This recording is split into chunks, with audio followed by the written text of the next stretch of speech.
Hello मेरे प्यारे बच्चों, कैसे हो आप लोग। दोस्तों, आज इस वीडियो में हम करने वाले हैं क्लास 10 का मैथ है, प्रश्नावली 6.2 का क्वेश्चन नंबर 10 है। और दोस्तों, ये जो क्वेश्चन नंबर 10 है ये आपका सबसे लास्ट क्वेश्चन है।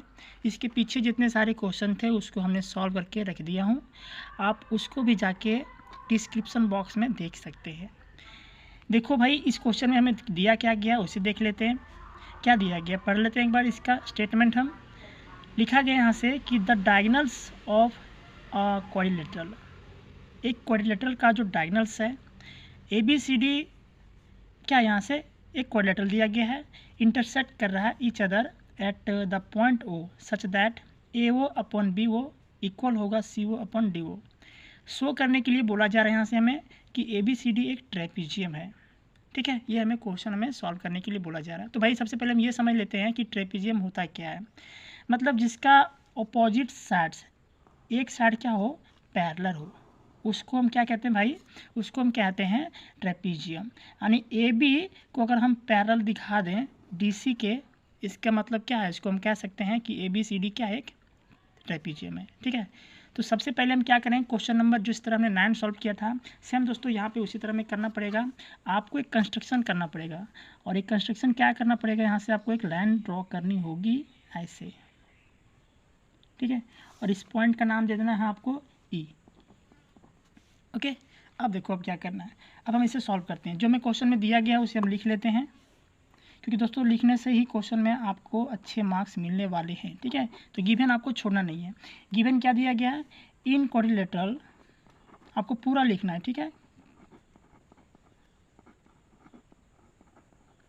In quadrilateral A B C D, quadrilateral जो बन रहा था यहाँ से ए बी सी डी बन रहा है, इंटरसेक्ट कर रहे हैं यहाँ से क्या, देखो ए सी जो है, देखो भाई ए सी और इधर से B D, A C and B D intersect कर रहा है भाई,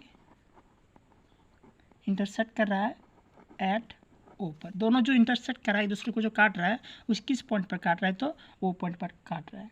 ठीक है, हमें यहाँ से सच दैट यहाँ पे दिया गया है, उसे लिख लेते हैं। क्या दिया गया है, ए ओ अपन में बी ओ इक्वल होगा सी ओ अपन में डी ओ। ओके, प्रूव करने के लिए बोला जा रहा है हमें यहाँ से टू प्रूव क्या, देखो A B C D is a trapezium, A B C D is a trapezium. ठीक भाई, जो क्वेश्चन में आपको गिवन रहता है ना, आपको टोटली उसको लिखना होता है। आप लिखोगे तभी ना आपको अच्छे मार्क्स मिलेंगे। अब देखो भाई, यहाँ से हमने कुछ कंस्ट्रक्शन भी किया था। क्या किया था कंस्ट्रक्शन, हमने यहाँ से किया था, एक लाइन को ड्रॉ किया था। देखो लाइन कौन सा यहाँ पे था, देखो ओ ई हमने यहाँ से एक लाइन ड्रॉ किया था, और इसको दोस्तों पैरेलल एक बार किया था किसके, ए बी के। अब देखो यहाँ पे अगर हम एक लाइन ड्रॉ करते हैं, इसका मतलब क्या है कि ओ ई जो है वो पैरेलल किसका हो जाएगा, बी ए का या फिर ए बी का, और फिर यही ओ ई जो है वो भी पैरेलल किसका हो जाएगा, डी सी का या फिर सी डी का। ठीक है, तो इसे कैसे लिखेंगे हम, ओ ई पैरेलल ए बी, और ये भी पैरेलल हो जाएगा किसका, सी डी का। ओ ई पैरेलल ए बी हो गया, और ओ ई पैरेलल क्या हो गया, सी डी हो गया। चलो भाई इसे हम प्रूव करते हैं। देखो यहाँ लिखते हैं प्रूव। ठीक, अब हमें यहाँ से एक ट्रेंगल लेना है। ट्रेंगल कौन सा लेना है, ध्यान से देखना आपको, जिसमें हमने कंस्ट्रक्शन किया उसी को हमको लेना है। कंस्ट्रक्शन किस में किए हैं, देखो ये वाला, ये किए ना, तो इसमें एक ट्रेंगल बन रहा है मेरा, देखो इधर से डी ए पी। हम इसको रेड पेन से क्या कर रहा हूँ, थोड़ा सा कलर कर दे रहा हूँ ताकि आपको अच्छे से पता चले, डी ए बी। तो आपको लिखना है यहाँ पे, ठीक है, क्या लिखना भाई, कि in triangle D A B. अब डी ए बी में क्या है मेरा, तो डी ए बी में देखो इधर से क्या है, इधर से आपका है ओ ई जो है पैरेलल क्या हो जाएगा, ए बी हो जाएगा। यहाँ से ओ ई जो है भाई यहाँ से पैरेलल है किसका, ए बी का। अब यहाँ से हम वही काम करना, बी पी टी लगा देना। हमें बी पी टी का फॉर्मूला पता है आपको ना, तो आप लिखोगे यहाँ से by B P T. B P T क्या बोलता है भाई ये बोलता है ना कि जब एक ट्रेंगल में एक साइड से दूसरे साइड तक कोई एक लाइन ड्रॉ की जाती है, इसका मतलब क्या है, जब दो लाइन आपस में पैरेलल हो जाती है, मतलब जो और दो साइड बच जाता है वो आपस में सेम रेशियो में क्या हो जाएगा, इक्वल हो जाएगा। तो यहाँ से ये और ये दोनों आपस में पैरेलल था, इसका मतलब क्या है, ए ई अपन में क्या हो जाएगा, ई डी। ठीक, और बी ओ अपन में ओ डी हो जाएगा। देखो कैसे लिखेंगे इसे हम, ए ई अपन में ई डी लिखेंगे, इक्वल करेंगे इसको बी ओ अपन में ओ डी। आप इसको उल्टा मत ले लेना, इसको ए ई अपन में ई डी, अब इधर से मत लेना कि डी ओ अपन में ओ बी, इस तरह मत करना। आपको एक क्रम के अनुसार लेना है। अगर ऊपर से ले रहे हैं तो ऊपर से लेना पड़ेगा, नीचे से ले रहे हैं तो नीचे से लेंगे। हमने ऊपर से लिया था ए ई अपन में ई डी, तो ऊपर से मैं यहाँ पर भी लेना बी ओ अपन में ओ डी। ओके, आपको इसको क्या कर लेना है, इक्वेशन 1 मान लेना है। यहाँ तक समझ में आ गया ना। अब हमें क्या दिया गया यहाँ से, बट हमें यहाँ से क्वेश्चन में गिवन है क्या, देखो बट हमें क्या दिया गया क्वेश्चन में, यहाँ से दिया गया है क्या, ए ओ अपन में बी ओ इक्वल हो जाएगा सी ओ अपन में डी ओ, ये हमें क्वेश्चन में दिया गया। तो भाई यहाँ से हम इसको क्या कर सकते हैं, हम इसको क्या कर सकते हैं, यहाँ से इस तरह इसको लिख सकते हैं। देखो तो हमको क्या चाहिए यहाँ से, देखो ए ओ अपन बी ओ था यहाँ पे, इसको हम क्या कर सकते हैं, ये राइट साइड जो है ना इसको इक्वल करेंगे, ये जो राइट साइड है उसको हम क्या करेंगे, इक्वल करेंगे। तो कैसे करेंगे भाई, इसको हम क्या कर सकते हैं, देखो इसको हम ए ओ अपन में सी ओ जो ऊपर में था इसको नीचे कर सकते हैं। अब इक्वल करेंगे, अब इस बी ओ कहाँ कर देंगे, ऊपर कर देंगे, बी ओ हो जाएगा ऊपर में, और नीचे क्या हो जाएगा डी ओ या फिर ओ डी, एक ही बात पड़ेगा।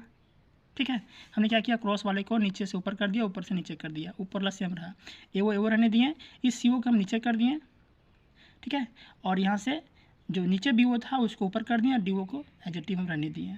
इसको दोस्तों आपको इक्वेशन 2 मान लेना है। ठीक, अब क्या करना, अब ध्यान से देखना, अब क्या लिखोगे यहाँ से, फ्रॉम इक्वेशन 1 and 2, देखो फ्रॉम इक्वेशन 1 and 2, क्या है इक्वेशन 1 भाई, यहाँ से देखो क्या है, तो ए ई अपन में ई डी इक्वल होगा बी ओ अपन ओ डी का, यहाँ पर भी देखो तो ए ओ अपन में सी ओ इक्वल होगा बी ओ अपन डी ओ, ओ डी लिखो या फिर डी ओ लिखो कोई बात नहीं, एक ही बात है। तो ये दोनों जो राइट साइड है दोनों क्या हो गया, इक्वल हो गया, ये वाला और ये वाला। देन इसका मतलब क्या है कि ये जो साइड बच गया वो भी आपस में क्या हो जाएगा, सेम रेशियो में इक्वल हो जाएगा। तो यहाँ से लिखेंगे क्या, ए ई ये जो बच गया था अपन में ई डी इक्वल होगा भाई किसका, ए ओ अपन में सी ओ। ओके, अब यहाँ से मैं ये बता दो कि ये दोनों साइड हैं कहाँ पे, ए ई कहाँ पे है भाई, ए ई यहाँ पे, देखो दिखा देता हूँ मैं, ए ई यहाँ पे है, ये ना, और अपन में क्या हो जाएगा ई डी, इसका मतलब क्या है, ई डी यहाँ से हो गया, ए ई अपन में ई डी हो गया, और इधर से ए ओ अपन में सी हो जाएगा, ए ओ अपन में सी ओ लिखो या फिर वो सी लिखो। अब ट्रायंगल कौन सा बन रहा है यहाँ से, ए डी सी ये बन रहा है ना। अब इसमें दोस्तों ये जो है ये क्या हो गया आपका मिड लाइन हो गया, जो और दो साइड पर क्या कर रही है, टच कर रही है, और दोनों को क्या करेगी, सेम रेशियो में डिवाइड कर देगी। इसका पैरेलल ये वाला था, यानी ओ ई पैरेलल क्या था, डी सी, देखो भाई यहाँ से हमने लिखा था ओ ई पैरेलल क्या था, डी सी या फिर सी डी। इसका मतलब क्या है कि जो ट्रायंगल बनेगा उसको क्या करेगा, सेम रेशियो में इक्वल में उसको तोड़ देगा। तो यहाँ से हम क्या लिखेंगे, अब इसमें रेशियो में दे रखा, मेरा रेशियो में यहाँ पे हमें बांट के दे रखा है, इसका मतलब क्या है कि ये आपस में क्या हो जाएगा, पैरेलल हो जाएगा। तो यहाँ पे लिखना पड़ेगा आपको by converse of B P T, देखो by converse of B P T. ठीक, क्या कर देंगे भाई, ओ ई जो है पैरेलल हो जाएगा सी डी का, ओ ई जो है पैरेलल हो जाएगा सी डी का, और ये साथ ही साथ क्या हो जाएगा, पैरेलल किसका भी हो जाएगा, तो ए बी का हो जाएगा। क्लियर, यहाँ से हमको क्या निष्कर्ष निकला कि ये तो पैरेलल था इसका, और ये वाला पैरेलल था इसका। अब इसका पैरेलल ये नहीं लिख सकते हैं, जब तीनों आपस में पैरेलल लाइन हो गई, इसका मतलब क्या है कि ए बी पैरेलल क्या हो जाएगा, डी सी हो जाएगा। तो यहाँ से लिखेंगे A B parallel C D या फिर डी सी। ओके, अब यहाँ से लिख देंगे so A B C D is a trapezium. Okay, answer समझ में आया। तो ये था, इसमें एक बार देख लो इसे आप। वीडियो दोस्तों अगर आपको अच्छा लगा होगा तो ज़रूर लाइक कीजिएगा। चैनल को सब्सक्राइब करना ना करना आपके ऊपर डिपेंड करता है, बट वीडियो को लाइक ज़रूर कीजिएगा। मिलते हैं दोस्तों नेक्स्ट वीडियो में, तब तक के लिए जय हिंद।